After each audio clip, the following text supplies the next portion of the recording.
So we got Magnet Fishing Grandma, and we're going to talk about how we made the quilt for Jordan the Lion. So first tell us about how you learned how to do the quilting and all the crafts that you do. My grandma and my mother sewed all of my life. So I learned by watching them, and they were great teachers. So what all did you learn from them as far as your crafts that you know? Oh, crafts. Yeah, just what? Oh, gosh. Well, Mother and I used to make baskets, and we learned together. We took a class at Ben Franklin.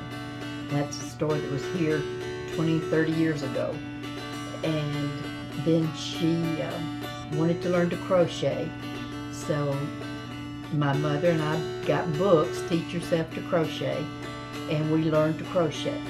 And then Brother Tim got the very first sweater that I ever crocheted, or knitted. Actually, it was a knit.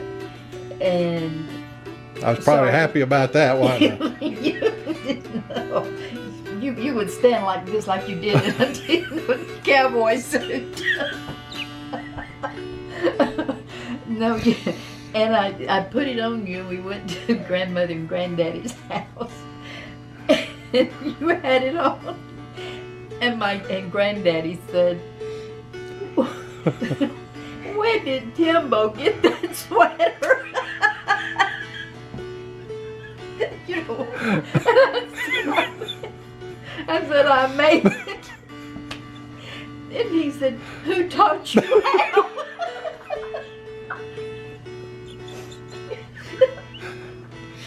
Oh my goodness, that just makes me want to cry. He could not believe that I could knit a sweater for a little boy that was about 3 years old, 2 years old.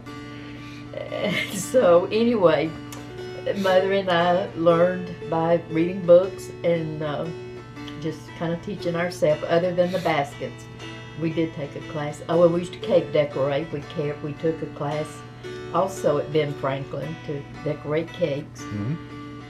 And bake. So my mother and my grandma both were excellent cooks, and Grandma sewed all of my clothes that I wore to school, and they made them out of chicken feed sacks, because Daddy raised chickens, and we got the sacks from the materials from the sacks the feed was in. So how about the quilt? The T-shirt. Well, just the quilt. You and Grandma and. Oh yes, my grandma had pieced a quilt. Okay, this is the quilt that my grandmother and my mother and me and my sister hand quilted this. My grandmother used scraps from dresses. I had this dress at one time made out of that. Most of it is aprons that she made for herself and or dresses that she made for my sister.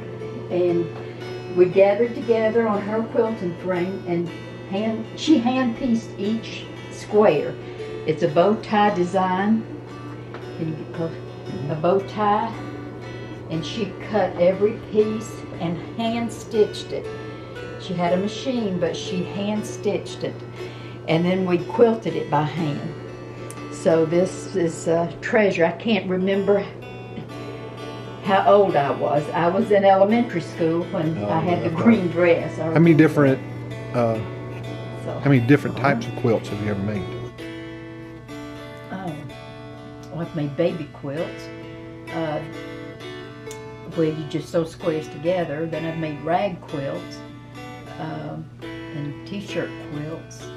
Oh, and my granddaughters, I have made the Sunbonnet Sue quilts for them, 2 of them. So that's about it. A lot of each one of those. Now you've got different types of T-shirt quilts that you've done, where you got borders and unborders.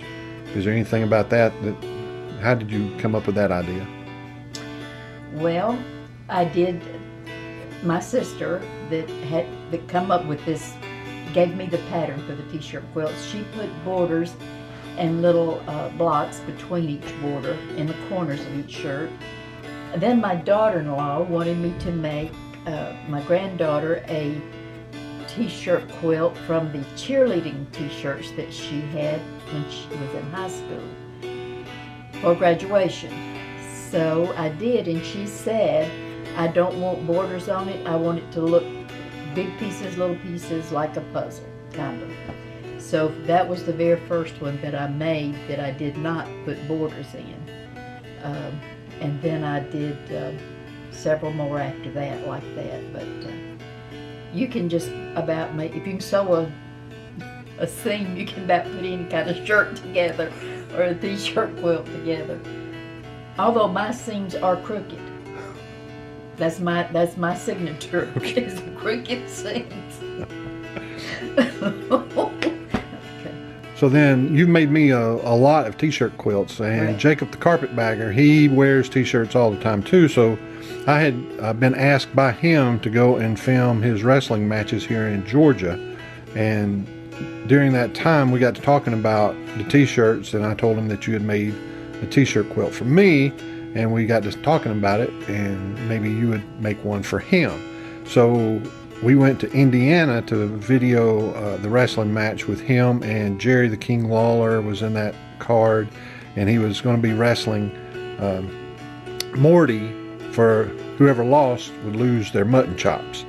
So while we were there in Indiana, he brought me a couple of sacks of t-shirts that he had gotten, and from there I brought those back to you, and that was in 2019, May of 2019. You took his shirts, put them together, and made his t-shirt quilt.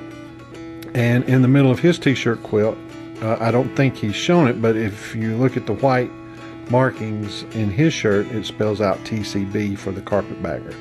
Now, about 2 or 3 months ago, Jacob took his t-shirt collection and showed all of his t-shirts on his video channel. Then he showed the quilt at the end of the video and showed the different things that were part of the quilt, where you had put in some music, and where I had donated a shirt for that quilt. And once that video aired, another YouTuber, Jordan the Lion, his channel is Daze with Jordan the Lion, he saw it, so he thought he would show all his t-shirt collection. So when he did that, I had posted in the comments that you had made the quilt for Jacob the Carpetbagger. We got to communicating back and forth, and within just a couple of days, he had taken his t-shirts and sent those to us by mail for you to make a quilt for Jordan the Lion. So that's how we got to making the Jordan the Lion quilt. Now, he did something that Jacob didn't do, and we've not done with any other t-shirts, is what did he do that helped you out tremendously? He cut them out for me. He cut the back and the sleeves off of every shirt, and all I had to do then was just cut the square, the logo off the front of the shirt. And that saved me several hours of work, and I really appreciated it. Now, the shirts came in a box, and we didn't open up the box until I brought them here to your house. Right.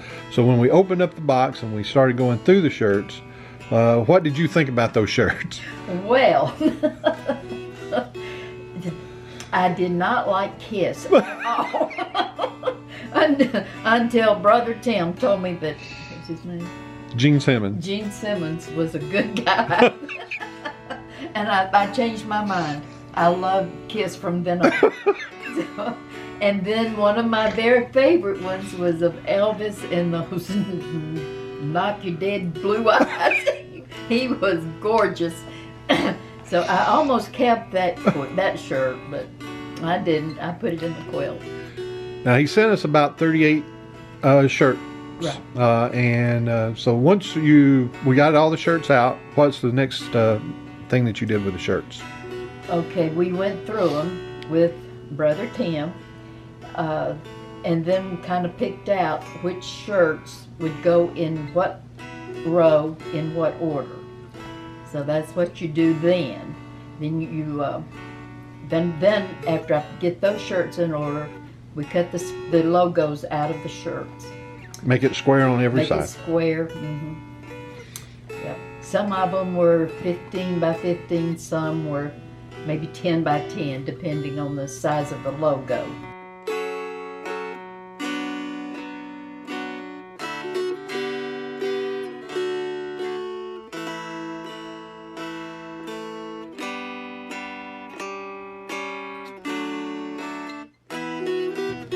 Now once you got the logos cut out, what's the next step that you did then? Then you iron interfacing, iron on interfacing.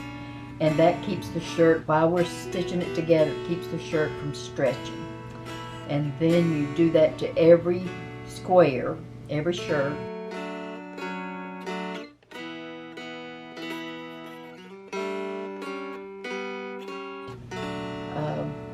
Then you seam them together. You've got them already laid out in a row. Right, laid out in a row. And so then I stitch them together.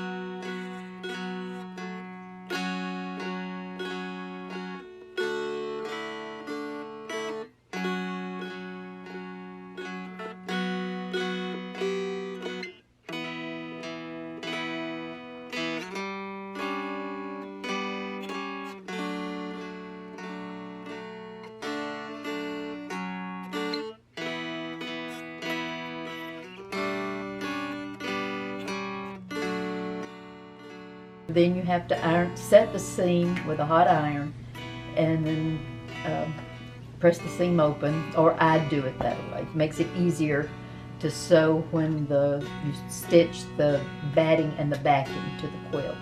Now you got some shirts that are big, some shirts that were little. What did you do to kind of make up for the differences? I fill in with scraps of other t-shirts. So as many t-shirt quilts as I've made, I had quite a few strips. So maybe beside a black t-shirt, I would put a red or green or yellow or something to fill in to make it match the other square that was going to be next to it. So the t-shirts that are in Jordan's and in Jacob's quilt were t-shirts that were from my quilts, maybe from your granddaughter's quilts, also from Jacob's quilt. You had shirts that were in Jordan's quilt. Jordan's quilt, absolutely. Because I had to get the pieces out of all the scraps, so it's got everybody's t-shirts, and they were all washed. They were all clean. So. Well, that's good to know, I guess. Well, you don't want to sleep under a dirty quilt.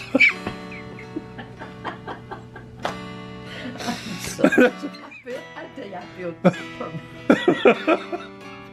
okay. Okay, let's see. So once you get one row squared and seamed together, then you progress on to the other rows? To the next row. And then you have to make sure that, and I tell you, another helper was Brother Tim. He had as much to do with the measuring and the cutting as I had on that one, on Jordan's quilt. Because there was some different sizes on them. Now, like in Jacob's quilt, you put something special in his, where it was the music. Same thing with Jordan's quilt. You wanted something special and personal in that. What did we do for Jordan's quilt? We put a picture of Shelley Winters in the quilt, and on that line a row that we put her picture on, spells out the word lion, because he is Jordan the Lion, and it's in white borders around, and around Shelley's picture was the letter O. So, and then N, of course, was the last one, but it's all in white. So the reason we put Shelley Winters in there, because she was very special to Jordan, and we made sure that she was in the O, and she is the only one that has borders all the way around her. Now the other shirts might have a border on the bottom or the top or the side just to make it even for that row, but we decided not to put borders on Jordan's quilt for a certain reason. Why was that? Because in his travels he has no borders. That's right, so no borders on the shirts. That's right. So his shirts are either put together side by side, or they might be one strip. Yeah. But Shelley, since she's the only one that's got a border, we also wanted her to be the heart of the lion.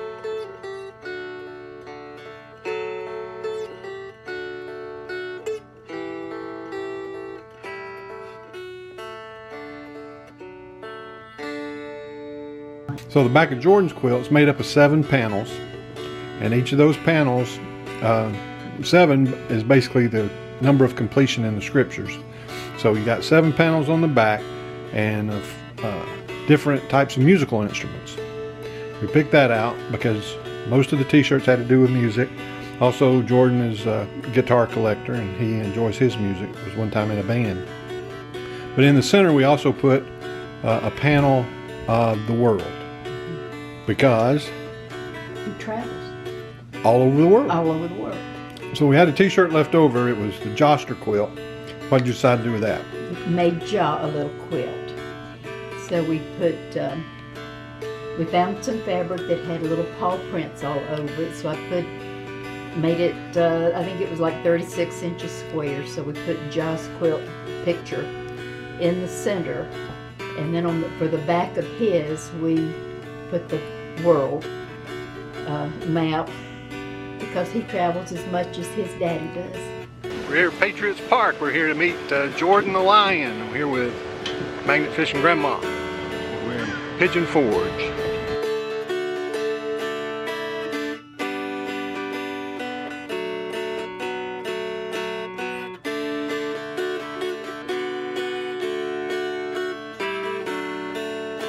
So not only can Magnet Fishing Grandma magnet fish, metal detect, she makes quilts, she makes afghans, she makes pillows, but all the music that you've heard under the video today was played by Magnet Fishing Grandma on her dulcimer. And not only can she play Elvis, but she plays Elvis using a kiss pick.